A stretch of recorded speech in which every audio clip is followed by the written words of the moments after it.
Thank you so much, Christina, and thank you, Forma AI, for allowing me the opportunity to moderate today's session on a topic near and dear to my heart. So, a little bit about me, and then we'll get Kenny and Vince to chime in here. So, I've been designing sales compensation plans since 1999 when I joined the Alexander Group. We are a revenue growth management consulting firm. Today, I co-lead our sales compensation practice, and that entails overseeing our sales compensation IP that the entire firm uses, as well as overseeing and working with our analytics team to manage our sales compensation plan design database that we use extensively with all of our client engagements. Since I'm located here in the Silicon Valley, I put in the chat, Los Gatos, California. I am actually part of our technology industry practice. And so I primarily work with technology clients, and I've had the opportunity to work with dozens of companies who have consumption-based pricing models. And that ranges from what I would call kind of pure play consumption-based pricing model companies like the Snowflakes and Databricks of the world, and then also worked with a lot of what I call kind of hybrid companies who are managing subscription-based pricing models, consumption-based, and maybe even some legacy perpetual licenses. We still see some of those out there. And then last but not least, actually, interestingly enough, been working with some of the hardware vendors who are just kind of getting into recurring revenue models by using a consumption-based pricing model to deploy hardware wrapped with software and services or managed services, on-prem at their client site. So that's kind of been a real interesting migration that we've seen for the hardware vendors. But without further ado, I'd like to go ahead and have our panelists introduce themselves. By the way, I'm excited to share the stage with these exceptional sales comp strategy leaders. And so I'm going to ask Kenny to introduce himself first. Thanks, Rachel. So I work with Red Hat, and we are a part of IBM, but generally do our own, sometimes very complicated thing off by ourselves. We're an open source software company, so we have that as part of our culture. Everyone likes to contribute their great ideas, and part of the job is to filter through all of those and figure out which ones can make it into the finished product. We are a growing consumption business, but not entirely consumption. So we're proceeding from 20 to 25, maybe 30% of our business is consumption. And a critical part of that is that many of our clients want to use us in some way on-prem or as a subscription, and also in the cloud and or through consumption. And so there's a lot of mixing and matching going on. So part of our journey is finding a balance or synchronizing our comp plans so that the reps can do what the client needs them to do without there being significant differences in the resulting comp for the rep. So we're partway through that journey this year, looking at what we're doing for next year comparing to previous years. We look back and we see that actually some of the things that we bolted on as on top adders or other extra gears added to the machine, now they make a lot more sense when we move to something like a recurring revenue measure. And so we kind of look back and say, actually, we already kind of started on this journey. We're just integrating it more naturally now at this point. Excited to learn what practices are out there. I think from what we've seen so far, there's such a range of potential ways to go with any kind of recurring revenue or consumption model. And a lot depends on what fits the business. Some of the things that fit other organizations don't fit us. And then there are some things that we've tinkered with on our own that maybe wouldn't be right for you. So looking forward to learning from Vince and Rachel and any questions on the call. Great. Thanks, Kenny. And thanks for the journey. And you've been with Red Hat for how long? About a bit over a year and a half now. Before that, okay. I've been in other software and media and other industries as well. So. Great. So you've seen a little bit of a journey. And Vince, tell us a little bit about you. I know you're fairly new to Databricks, so you may not have the journey perspective, but actually you probably learned it as you've been there. But go ahead and share a little bit about yourself, please. Yep. Thank you, Rachel. Nice to see everyone here today. Vince DeCasa, Director of Global Sales Compensation here at Databricks. If you have not heard of us, we are one of the largest unified data analytics and AI platform out there. As Rachel alluded to, I've actually just hit my 1-year mark with Databricks fairly recently. So I've been able to understand kind of the legacy and the history and then the evolution that we've been going through as a company, primarily on the sales compensation consumption-based incentives. Definitely want to provide kind of my thoughts and experiences. Looking forward to some Q&A session. And then just from my background perspective too, for a lot of folks that are out there, started out as an admin several years, management, then shifted over to consulting for a few years, and then most recently been at the director level at tech companies also. So hopefully I can kind of share a unique perspective at different angles there. Great. Well, thank you, both of you. So before we get into talking more about the sales compensation plan and your journey there, what's really helpful, at least when I chat and work with my clients, is really understanding the context, right? What are the pricing models you had? And Kenny, you just shared, right? You've got multiple pricing models that you're asking your sellers to juggle, and so that's definitely a different world than having just pure, like, we only sell consumption-based pricing models, which I believe is the case at Databricks. So maybe tell us a little bit about the journey in terms of, for your company, like how many different pricing models do you have? And then within consumption-based pricing models, what we've seen is there's different types of models, right? There's the pure pay as you go, which is, hey, customer puts in a credit card, they just start using and consuming and they get billed, right? So that's, typically we see that in the SMB space. We also see it for trials. We see it for PLG strategies, right? Where you just get people going online and starting to use your product.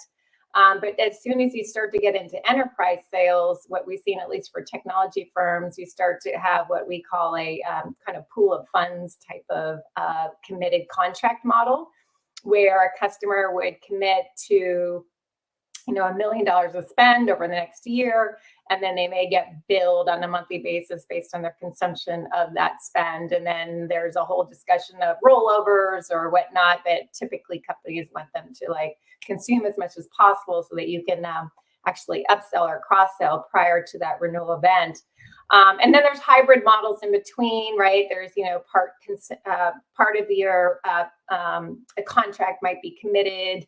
The other part might be some overages, pay-go for certain analytic or AI features and things of that nature. So anyway, it'd be great to get, just lay the ground with a context in terms of what pricing models you have, because obviously that will dovetail into the, what kind of compensation solutions you'd be looking at, and actually even what kind of roles you might be looking at. So Vince, let's start with you. Maybe you could share us a little bit about your consumption-based pricing model that you have today, and how many models do you have? And I believe, if I'm not mistaken, you guys are pure, right? You don't have any subscription or other pricing models. Well, so first I want to say, I think you summarize the different type of potential models out there very well. So today, like any company that's kind of growing, maturing, and that we still have the ability to do pay-go, right? Pay-as-you-go approach, which, from a company perspective and forecasting revenue, you don't want that, right? You want that committed booking, subscriptions, and so on, right? So we still have the capability.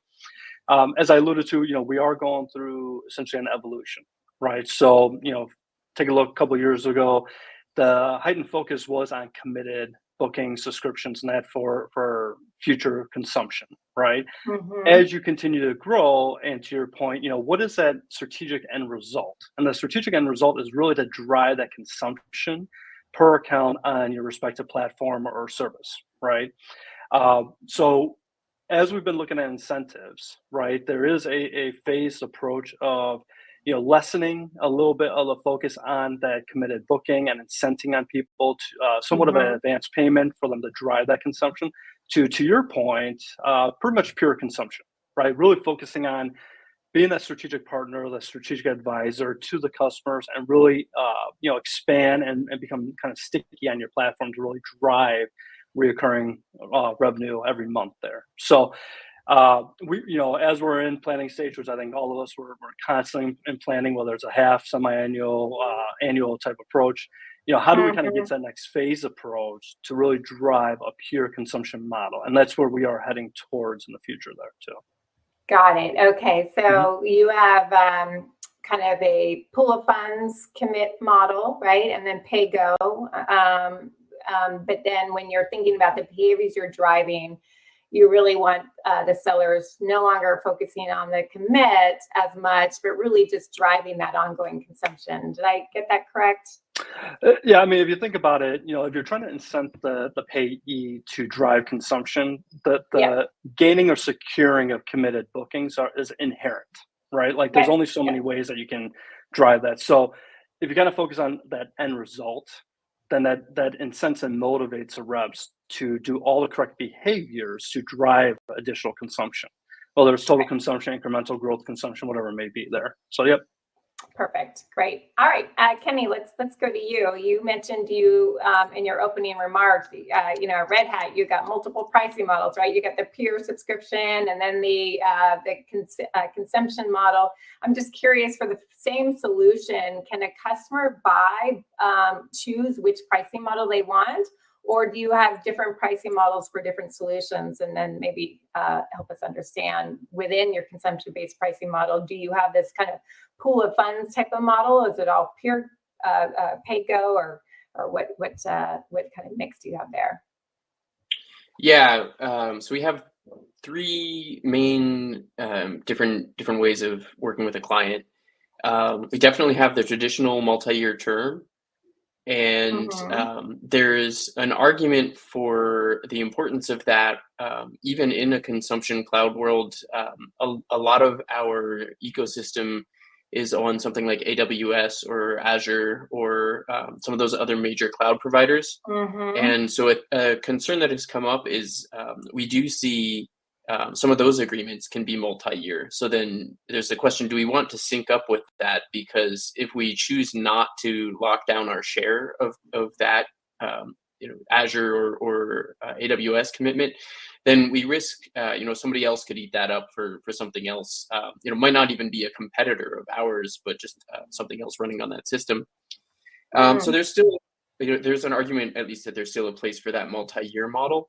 And the next one that I would cover is, as you mentioned, the committed pool of funds. And we offer enough of a variety of products that could come out of that pool that, for us, best practice that has emerged is we wait until the actual consumption happens to comp on anything product specific. Because the concept there with the committed pool is that you can draw down from it for anything. I call it the gift card approach. And so we a series of credits. Got it. Right. So some of our roles that are heavily involved in upfront driving demand for an emerging offering of ours, they don't get comped until it's actually consumed. So as Vince said, the consumption is where you deliver that value and where the company captures the financial value of that relationship with the client. So you comp on that, and it really helps to drive the right upfront behavior, even if it feels like there's a little bit more extra time there compared to a booking model. The last of the three ways would be the straightforward pure pay-as-you-go consumption. And I think we're still seeing some evolution as far as who chooses which of those for which purpose. Like maybe the assumption initially might be pay as you go is great if you want to just pilot something and you're not sure if you're going to continue to run it. But we also see there are some very large clients who feel they have a lot of negotiating power in the marketplace, and they don't want to commit because they don't want to be locked in. So they're continually looking at pricing over time. And so there's some interesting questions about how sticky is the consumption before you start to think about when do you comp on that? Like, can you trust that once you gain that incremental recurring revenue, is it going to stay with you? Or period to period, do you have to continually work to not just grow from there and take the baseline from granted, but are you competing to even maintain a share of their wallet through your baseline? Got it. Okay, so thank you. So you got the multi-year term, and that's a committed subscription. Is that right for Yep. multi-year? Okay, then you got the committed pool of funds, which is, I kind of think of these pool of fund contracts as like a hybrid of a committed subscription and a consumption, right? Because you get the booking up front, but it's truly like the billing or the revenue is kind of an ongoing thing that you need to get the sellers focusing on driving, and then pure pay-go, obviously pure consumption based. So, and interesting, you're seeing different use cases for that pay-go model. So maybe the next question gets into, all right, tell us how are you compensating your core seller?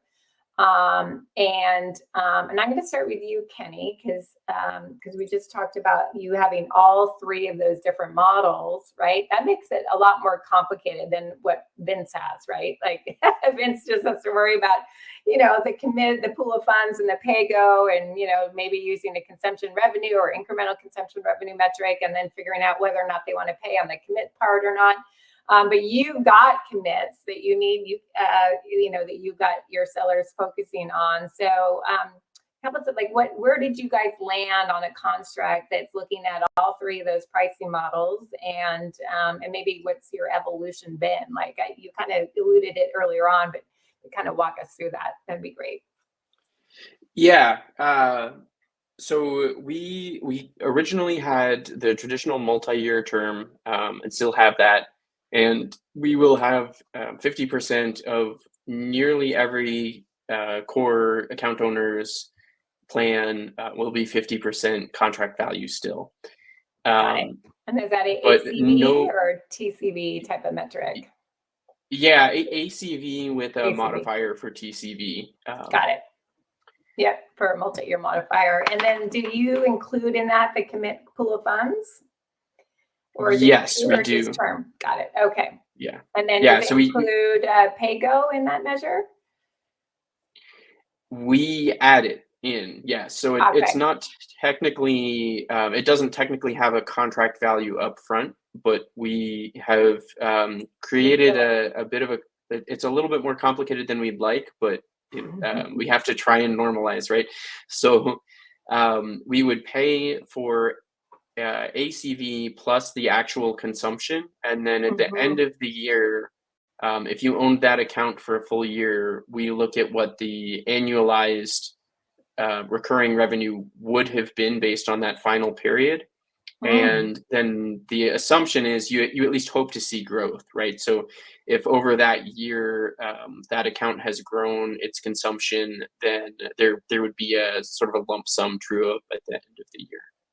Okay, great. All right. So that's your kind of bookings type metric, right? And then for pure pay-go, which obviously is hard to know at the beginning what that total value is going to be. So you opted for kind of a true up at the end of the year. Okay. And that's 50% of a target incentive. And then what's the remaining 50%? Yeah, that's annual recurring revenue measure. Okay. And so that's for us, we're towards the beginning of that journey with maturity as far as reporting that in a granular versus a more of a rough way at the moment. So we look at what's running at the end of a period, and that's your ARR for that period. And so that's where we quarter. Sorry, Kenny, to interrupt. Is that each quarter? Sorry. Got it. Okay. Yeah. Thanks. And that's where we can put the thumb on the scale for any sort of emerging strategic priority. We can look at the incremental recurring revenue period to period, and then that's a different mechanic for us. That's more of like a on top flat rate for that. Whereas with the annualized recurring revenue, we can do more goal setting around that, because we know the book of business plus opportunities in the pipeline plus any consumption growth we expect to see.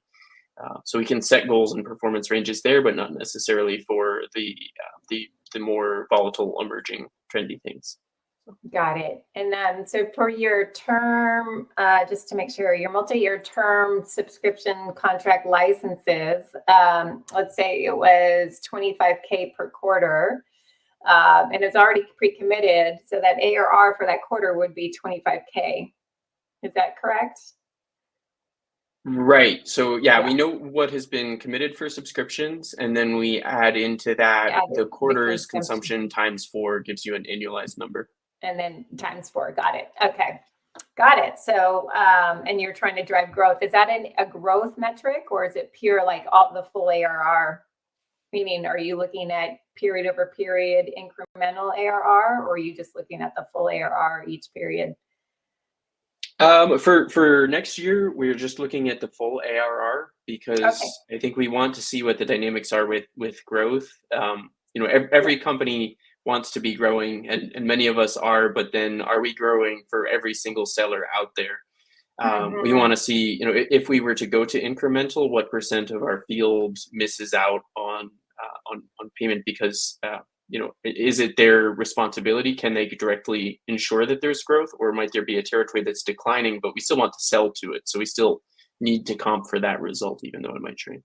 Got it. And I'm hearing, is this a new measure that you've launched recently, the ARR measure? Yes. Okay. Yeah. So we have bookings right now. So bookings and contract value potentially Okay. in baseline, sort of an example scenario, it's often going to work out the same. Annual recurring revenue, there's a lot more education and systems and communication that has Yeah. to be managed for next year.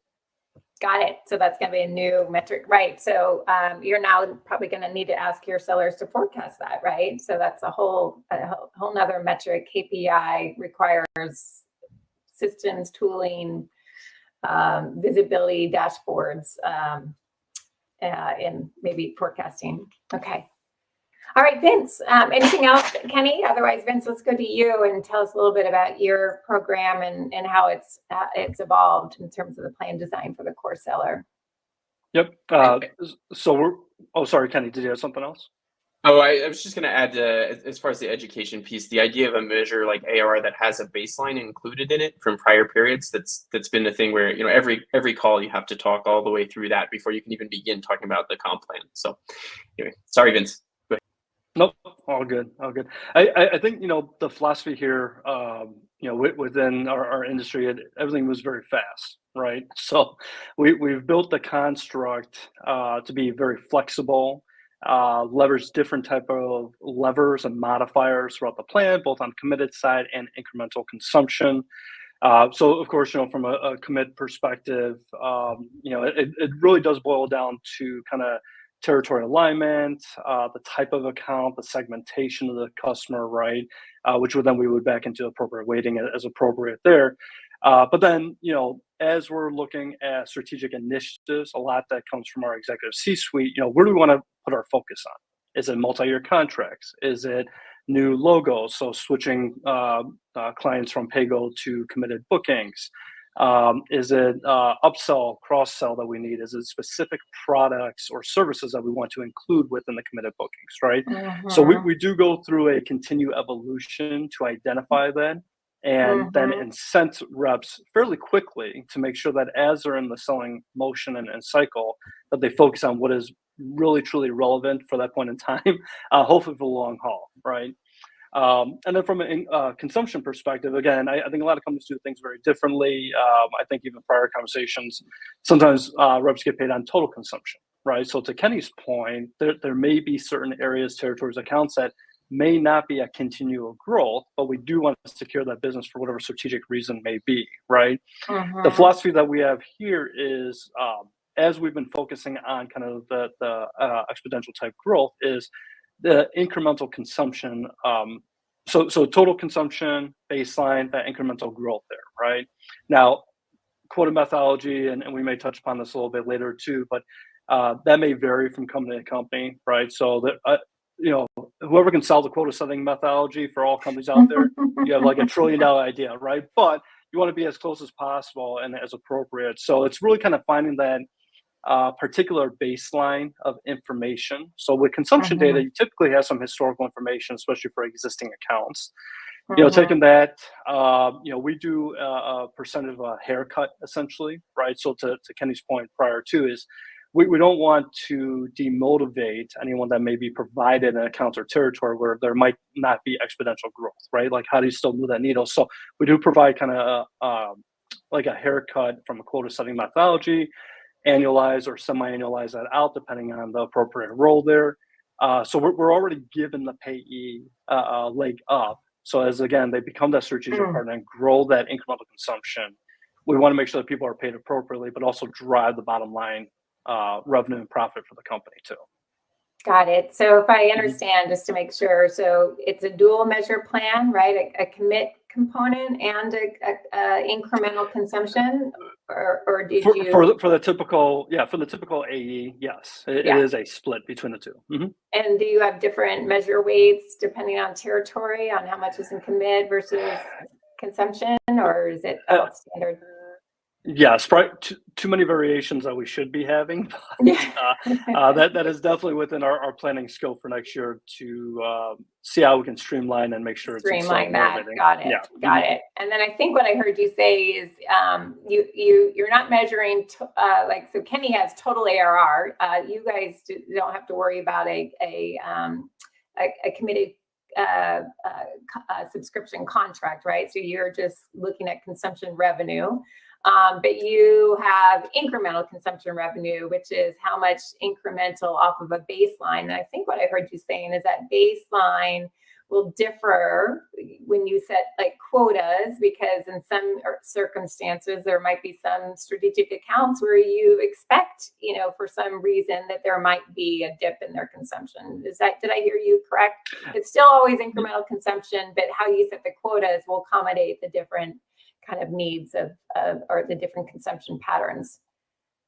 Correct, on the incremental consumption piece. And then back on the commit booking subscription nomenclature, and that we still have a heightened focus on that, right? Because we still want to make sure that we are securing for the future. But again, as we're trying to look at how do we want to evolve, that might be changed. Got it. And I have seen some companies when they're in kind of early phase growth, right? They don't have a lot of consumption revenue. They may be more focusing on the commits. We just got to get people like you committing to our solutions, right? Move them from pay-go to commits, right? Is a typical sales motion we see. But then as companies evolve and you really got a big consumption base of business moving as part of your compensation, they may kind of either minimize the commit value, the ACV value, or even I've seen some companies take it completely out of the plan and maybe do like a big deal incremental commit bonus or something like that. So I know I'm just kind of looking at some of the chat going on. So love it. Love all the sharing of practices and things to that nature. There was a question earlier on, which was when you have a pure pay-go, how are companies paying for that, right? Are they, so Kenny, it sounds like what you guys are doing is you're just giving them credit for the ongoing pay-go and then truing up that value as if it was a true commit at the end of the year, which is interesting. And Vince, what are you guys doing with pure pay-go? Do you give any credit into your ACV metric, or is it only in your incremental consumption measure? We do not credit from a committed booking perspective. And incremental consumption, I do apologize. I actually don't know if we funnel that through or not, but that's a good question I need to follow up on now. Yep. Yeah, no, well, I have had another client where they say, you know what, we don't pay for pay-go at all. That's our PLG strategy. The customer is using our solution off our website, whatnot. And so I think with that, I think it was you, Vince, right? You mentioned like a new logo. What is a new logo? It's not necessarily somebody who's just using our product for the first time. It's somebody who's actually converting a pay-go to some sort of enterprise contract. So these are all kind of things like obviously you need to think about your strategy from in terms of what you're trying to drive with your sellers, and then that dictates the measurements that you use. So I know there are someone who mentioned that they try to estimate the value of the pay-go up front and then true up later on. So that can become very problematic. I've had a few clients do that, ended up being clawbacks and some challenges in executing that. It's interesting though, when I work with my fintech clients, what a lot of them do is they typically have what I call an uncommitted contract, meaning they have a contract, there's a commit to a price, there's also a commit to a term length, but they have no idea what the volume is going to be because it's usually a share of some sort of numbers of transactions that the bank's doing or whatever, payment processing. You could think about those types of companies. And so, but some of them do have the ability to know kind of historical kind of revenue streams, like what that estimate value would be. Like, for example, I had a client who has a software for the number of mortgages. And so they know by bank how many mortgages they're going to do. So they're able to estimate that. But most of our clients don't have ability to estimate that. And so they tend to try not to create an artificial commit metric. But obviously, Kenny, what you guys are doing, that takes a lot of administrative time and effort, right? To do those true ups at the end of the period, right? It's a more complicated solution than just saying, hey, I'm just going to pay for the pay-go. Yeah, I think the concern was if we didn't do that no one would want to actually do any kind of uncommitted pay-go business, right? Because if half their comp is on the contract value and there's no contract value for pay-go, then who wants to sell that? Right. Okay, great. All right, let's kind of move to let's see. Incremental consumption. I'm just looking at some of the other questions. Okay, well, let's move to the next question, which is focusing on quota setting. So quotas, as we know, need to align to the measure and accrediting rule definition, right? So even when we look at ACV, are we talking about new ACV, renewal ACV, total ACV? And then when we look at consumption, is it 100% consumption or is it incremental consumption, right? So getting all those figured out, and then that would dictate, what the quota setting practice should be. So it sounds like for both of you, you've got two metrics at least that you're measuring, and you need to set quotas for. So tell us a little bit about the quota setting methodology you're using. Maybe what's working, what's not working. What's interesting to me, I'll just give a quick comment, is for some of my clients, when they've moved to these consumption-based pricing models, like, our quota setting is going to be easier, right? We've got all this historical spend data, and we'll just estimate it. It'll be more predictable. Well, surprise, it's not, right? And I'm sure you guys can probably attest to that. There's a lot of variability in that consumption business. So let's start with you, Vince, and tell us a little bit about the quota setting methodology you all are using for the ACV measure, and then also the incremental consumption. Yeah, from a subscription perspective, we view a dollar, right? So as we build out our commit quotas and targets, and that it's essentially a combination of new business, upsell, renewals, multi-year type focus, and so on. So it's kind of a collective bucket that they are then provided to the rep, and then the rep has some leeway to hit that target, right? So it's either growing your renewal value, upselling at that point in time, or looking at new business to add to that as well, right? So that's kind of the catch-all perspective there. And then, as I alluded to prior, from a consumption perspective, we take a predefined kind of period of time, 3, 4, 5, 6 months, whatever it may be, depending on the data integrity. Look at that from the respective existing accounts, provide a haircut, and then we either semi-annualize it out or annualize it out, depending on the appropriate role there. And then from there, that's kind of that baseline that they are provided to then grow that incremental consumption for the performance period. And it's, again, no exact science that's ever going to get it 100% correct, where you have people kind of landing between that 100 to 110% growth, right? You're going to see anomalies here and there because if you think about the space, right, and it's AI is the hot topic there. So doesn't really matter what industry you're in. You're hiring software developers, data scientists, even non-technical business users to actually use different type of platforms. And if that company is on a hiring spree, you're going to inherently get more growth without maybe even potentially touching that customer there, right? So, you can't really forecast those type of things. You kind of have to look at the data and make your best guess, kind of goal Mhm. setting, target setting, quota setting approach there. Got it. How much do Mhm. you use analytical data and algorithms and machine learning or whatnot and like predict like this will be the quota versus having a bottom up like, hey, the seller says, hey, this Mhm. company I think is going to contract or this company is going to burst, right? So do Yeah. you use field inputs for these quotas or? Yeah, so I'm not in the weeds on the quota setting at my company today, but it would be very Okay. straightforward as you would assume, top down, Okay. bottom up.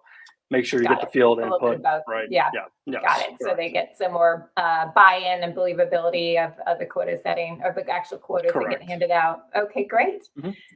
Kenny, tell us a little bit about your quota setting practice. Yeah, so shifting to new measures means we don't have a huge historical data bank to draw on to do anything fancy with machine learning. It's I'd say more bottom up and then matches up with so we have two data sources. We know what renewal opportunities are. We might have an idea of Mm-hmm. how much growth we expect to see, and then we know top down what we're seeing analysts projecting as far as the growth of the different industries that we play in or different solutions that we offer. So it's bottom up and top down, but it's not particularly algorithm driven. I think one shift we are making to a theme in the chat is so we don't any longer put too much emphasis on or we're trying to lessen emphasis on renewal versus in past years, because as we Okay. do have more and more consumption, it gets difficult to say what would we even consider the renewal to be, right? There's not necessarily a contract value to renew there. And the other thing is that we don't necessarily have very many truly new accounts. We don't really have pure hunter roles because RHEL is already, I think the stat is something like 90% of the paid Linux market. Yeah. We have so many of the the Fortune 500 and many other companies that are smaller and mid-size already use us and at least have heard about us, right? So we're Right. for that offering, we're not a new player, but we do have other offerings that are newer, right? There's Mm. historically RHEL started as a solution that you would buy and put on a machine that you owned yourself, and now you can deploy it virtually in the cloud or across multiple clouds or on-prem and in the cloud. So it's become a growth area for us again because the context in which it's being used, this consumption context, is new. Even though it's a familiar Okay. offering. And then we have other things where we're not necessarily an AI solution company, but maybe more, when there's a gold rush, you sell the shovels. We're selling a place to do AI, right? And so that's become very important Hmm. lately. So there are ways that we add emphasis in the plan through on top adders for incremental sales there. So it's instead of Got new it. and instead of a Uh-huh. hunter role, it's more about where is their growth opportunity. Got it. New solutions, new, and then even pricing offerings. Are you trying to drive people from term to consumption licenses or contracts or? Well, the goal aspirationally is to let them do whatever they want to do. However, they're going to Yeah, spend money with us, we'll take their money. got it. And then, yeah, that does become complicated the more Agnostic. different models you allow. So. Yeah, yeah. But it's interesting. So you're going back to your ACV metric, then it's just new business ACV, right? So what would be a like kind of a new kind of committed contract or term contract, and then an upsell above that. And so you're not paying on the renewal. Yeah, I'm wildly oversimplifying here, but there's Okay. renewal does give us an idea of how much contract value we expect to see in the next Incremental. year, Yeah. and then adding to the renewal some combination of whether it's consumption growth or additional contracting. adding that all together, and then we take the baseline of what we already know is subscribed, scheduled to run, and we add that to the ACV, and that should give us an ARR number. Got it. Okay. Yeah, I worked with another company who has a subscription kind of service contracts for an open source product, and actually it was interesting for them because the renewal was not a reorder, it was a resell, because the customer could actually just go back to the open source and not use their solution. So they wanted to measure on everything, renewal and cross-sell and upsell, and new logos, because it was just always a resell. But you guys are in a nice place where that's not necessarily a resell. Lots of demand for your product, it sounds like. Question that comes in, and I think I understand it. So, Lita, I'll make sure I am getting this correct. But what is the benchmark in the variable the seller has versus the quota assigned to the AE? I'm wondering if the question here is how much over allocation are you doing in the sales? From the top line number down to the sellers. Do you either of you have insights in terms of how much over allocation your companies are doing? I know we do a few percent for the usual reasons like turnover and to make room for things like quota relief or on top adders, but nothing. How much you said? 15? No, like a few percent, probably. I don't know. A few percent. Sorry. Like 5%. So I'd have to look it up. Got it. Okay. Yeah. And Vince, any? Probably very similar to Kenny. Yeah, I don't have the exact approach, but that, from a business sense, that makes sense. Yeah.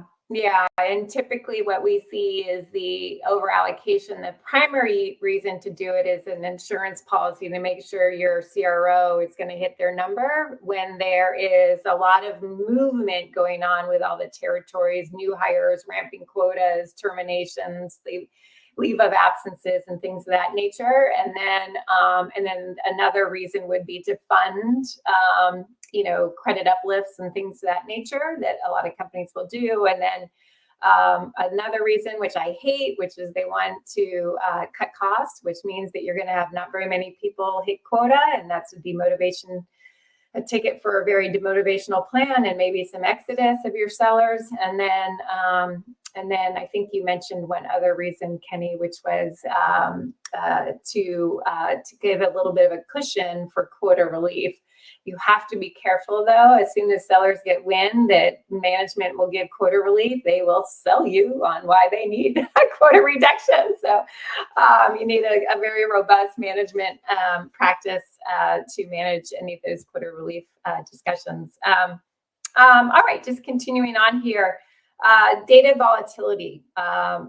Obviously, we would love to have very predictable lines of consumption just going nice like that, right? But sometimes people have bursts, or they'll all of a sudden kind of contract, or different situations happening. How are you guys dealing with data volatility in either your compensation plan designs, maybe from the pay curve design, or even from a quota setting standpoint? So I can start on that one. We put in kind of guardrails or guidelines, for example, right? So as we're looking at OTE and or variable comp for the payee, and then whatever the quota may be, the weighting, of course, all the different variables, we would back into more of like an industry aligned base commission rate. So something that we would be okay with them having up to 100%. Then, of course, from a plan forecasting, cost modeling, whatever accelerator rates and that. So, you can pick and choose certain individuals, but then you kind of have to look at it holistically across the board there, right? So what makes business sense there? So guardrails up in front, and then on the back end, you can't always predict potential data volatility, right?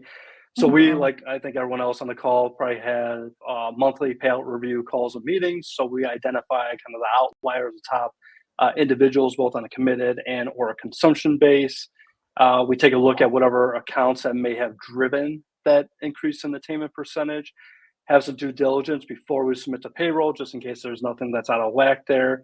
But I think as long as we are looking and trying to probe on the reason why, and if it's a Yeah. justified reason why, there's really no reason not to pay out the rep on that, right? So as long as we're having SOX controls, due diligence on it, that's Mhm. important, sir.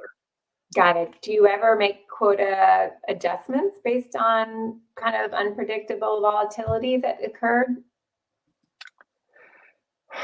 We Or payout adjustments? I it's know sometimes companies are like, "Ah, the quota is what it is," but I'll make some payout adjustments. So I'm just curious if you're, or is it just more informational so that we can maybe Mhm. correct it in the future when we're setting our goals and our pay curves? Typically more the payout adjustments would be more kind of like the windfall type approach, which you don't Got it. necessarily see on incremental consumption because, I mean, you would have to have a huge different discrepancy there. You typically see it more on the new business, the committed side, and then of course there's normal governance and protocols that you would follow there. Yeah, got it. Kenny, how about you? What's going on at Red Hat with regard to kind of managing data volatility and from a comp perspective? Yeah, so similar things to what Vince described up front, to do a kind of rule of thumb sanity check on the rates that are emerging from plans and quotas, and to keep an eye on outliers versus the typical core of your sales force. And then we Mhm. do also have a process to identify and validate the top payouts are driven by business results. I mean, so much of this we already do anyway. It's already kind of in place. I'm not sure if it's unique to consumption. Yeah, Where I good. think there is something that's a little scary about consumption is if you pay on incremental results, then if those could possibly be negative over the period that you're paying on, then you have to have some kind of an attitude towards that as a company. I like the solution that Vince suggested before, that there's kind of like a haircut off of the quota that you Yeah. set. Like you give them a baseline that adjusts for the volatility that you expect. We don't have enough history of people actually getting comped on incremental numbers to trust that we know what that baseline should be. So Right. for next year, it's kind of one of those, it's a step away from the ideal to adjust that and ensure that people get a certain level of payout, but we're considering that because historically we don't see too many people coming in at $0 earned, right? So Right. we don't want to suddenly have, if it turns out that X% of the field has a negative incremental recurring revenue number and they get zero, that would be a problem for us. Yeah. And if I remember correctly, I think Vince, you guys started with total consumption and you moved to incremental. So I think that this is a pathway that I think companies are going to be thinking about. And in a recent study we did last year, I want to say it was like a third to 40% of companies did incremental consumption, and then most did true consumption. But I would imagine that stat's going to evolve because a lot of that is just recurring business that the seller didn't persuade, right? It's just Hmm. already baked in. And so I always go back to, why do we have sellers? We have them to persuade our customers to buy our solutions or use our solutions. Why do we have sales compensation plans? It's to reward for that persuasion. So we're always kind of asking, what is that persuasion, and how do we embed it into the sales compensation metrics and crediting rules, and even looking at pay mix. Question came in: does anybody cap the plans? Do either of you put a cap in the plan, or do you? A more common practice I've seen is at a certain level of performance, you kind of lower the pay rate, right? We call it a decelerator rate, right? At 200% of quota, the rate goes from 3x to 1.5x or something like that. What do both of you do? Kenny, I'll start with you. Yeah, we sort of do both. At Red Hat, we always take the most complicated possible solution, right? So we decelerate. That's based on historical data, and that's Okay. probably the same as many organizations. We're aiming for. We're focused on the middle 80% of our sales force, right? So we treat the bottom 10%, the top 10% a little differently. And we validate that where that happens, it's something outside of the rep's influence. Like I think there was the example earlier of I think Vince mentioned if your client adds headcount and they're paying for seats, then just because the client is growing, you're paying the rep more. So you have to have a philosophy, I think, of what counts as an outlier or bluebird or windfall. And then we also have for 10x tick, so 10 times their target incentive compensation. We do have a hard cap there, and then we review that. So that's somebody making more than $1 million, right? Or 2 million or something. Yeah, like that. we've got 5,000 sellers, so every now and then somebody hits that. When we put it in, there was the theory that this is kind of a behavioral economics thing of telling the sales force, wow, there are people at Red Hat earning 10 times their target incentive compensation. Like, I should go get off the call and go selling. So I don't know if it actually works that way, if it really anchors people like that, but it's a theory. Because typically sellers hate caps, right? But that was interesting. It's so high that you put it out there to kind of say, hey, we have sellers making it. That's interesting. How about you, Vince? I was going to say cap is a very dirty word in the sales organization, right? Yeah. So we don't have a cap, and kind of thinking, back in my consulting days, I think to your point, Rachel, it's like you create the acceleration curve and then you normalize it. Right, you go up and you kind of normalize it out so you feel comfortable if you continue. Now, granted, I think in any organization, from a fail-safe perspective, you do have a windfall or management clause lens, right? So there has been extremely large deals that have gone under review, and then a decision has been made. But I think that is fiscally responsible for any company. Right. Yeah. Mm-hmm. Well, I also have seen multiple times where companies have paid that $2 million or whatever rep, and then that rep begins to think, hey, I'm worth $2 million. And so if they can't make that next year, because you give them a big quota adjustment, they'll go somewhere else. So you actually kind of owe it to yourself to do your due diligence, from a management perspective.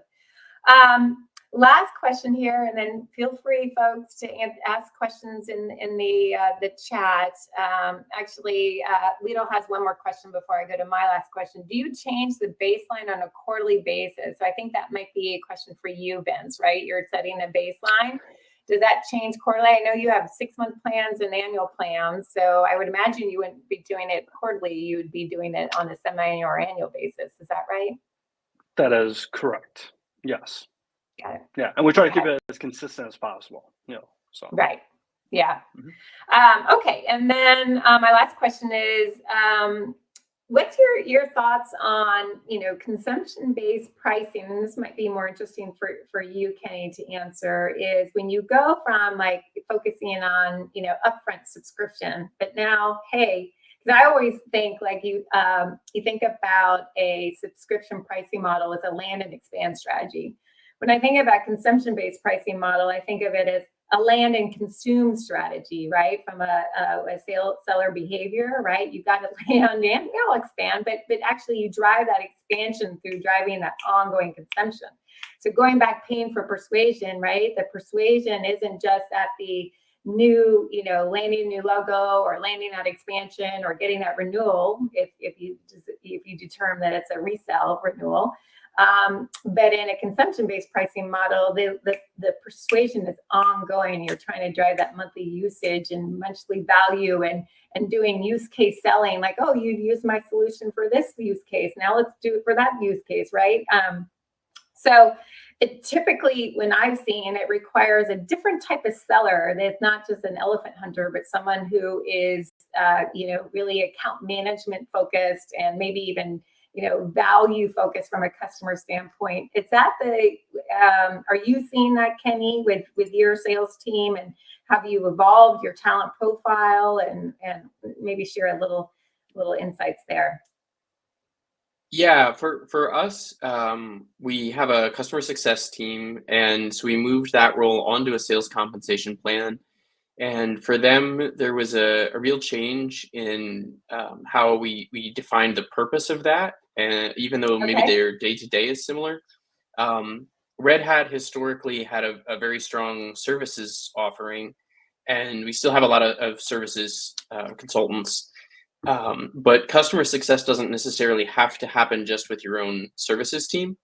And so that role now becomes more about keeping the client happy enough that they continue consuming and consuming more, whether it is through your own services team or somebody in-house at the client or a partner or some combination.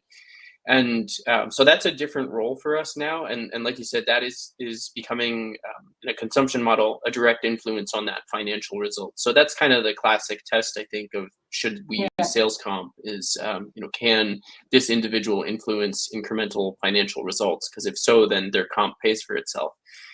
So we're seeing that for us. I think there are a variety of practices evolving as far as what a customer success team does. So I think there are probably people on the call who might say, yeah, of course, you always should have had your customer success team on sales comp. And then there's other people where it's just not necessarily about driving incremental result and it doesn't make sense. There's like, if you look into it, there's like probably 12 different flavors of customer success roles out there. So they all have their different remit and therefore different comp solutions. That makes sense, Kenny. Vince, thoughts on, you've been at other companies, now you're at Databricks, it's, consumption-based pricing. Do you find that it's a different type of seller that you're hiring there at Databricks versus maybe some of the subscription-based companies, or? Yeah, it is a lot of folks that have had that experience, right? So from some of the larger players or other tech-oriented type companies that know how to drive consumption, and that really is a skill set that you don't just pick up, right? You kind of have to gain from experience too. But yes, we've been seeing a lot more tenured and experienced sales reps in my prior companies. Got it. All right. Well, I think we're almost at time. And so my last question for both of you is, what advice would you have for anyone who is making an entree into consumption-based pricing models? Any closing tips or advice you'd have for those folks?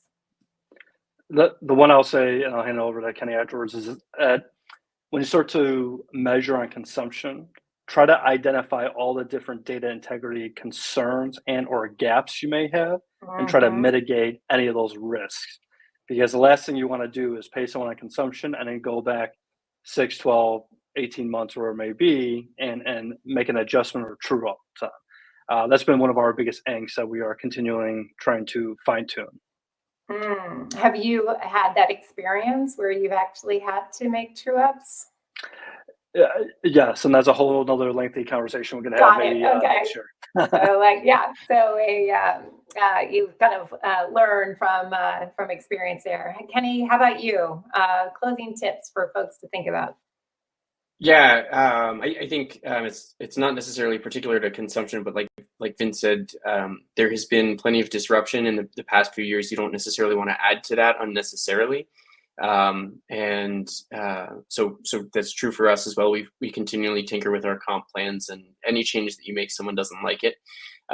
So I think for us, we find, the more we try and dig into what are the so-called best practices of consumption pricing, the more we go back to the basics of pay people for the financial result that they can influence. And if you follow that, you kind of can't go wrong.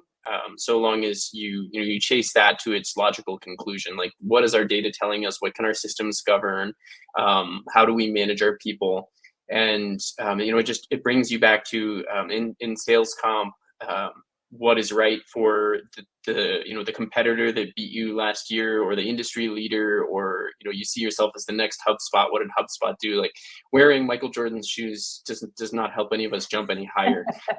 And so you can lead yourself astray by trying to chase what worked for somebody else without validating, as it's been suggested, that you're headed in the right direction. So. Completely agree, 100%, Kenny. So as I mentioned earlier, we have a database full of plan design practices, and people always ask, well, what are other companies doing? And we have the data, and by the way, the data varies, right? Like even in consumption-based pricing model, like ACV and estimated and all that stuff, And so our big mantra is do not copycat other companies. You need to do what's right for your phase of growth, your pricing models, the solutions you're selling, and how you design your jobs, and basically the desired behaviors you're trying to drive for those jobs. And at the end of the day, sales compensation is a performance management program, and it's based on setting goals that people can achieve. So you got to make sure they can influence and that they're quote unquote smart metrics. Well, without further ado, or I guess we'll go ahead and close this session. Thank you everyone for joining today. Big thank you to Vince. Big thank you for Kenny to share all their practices. That was really informative. Hopefully everyone thought so, and have a great rest of your day.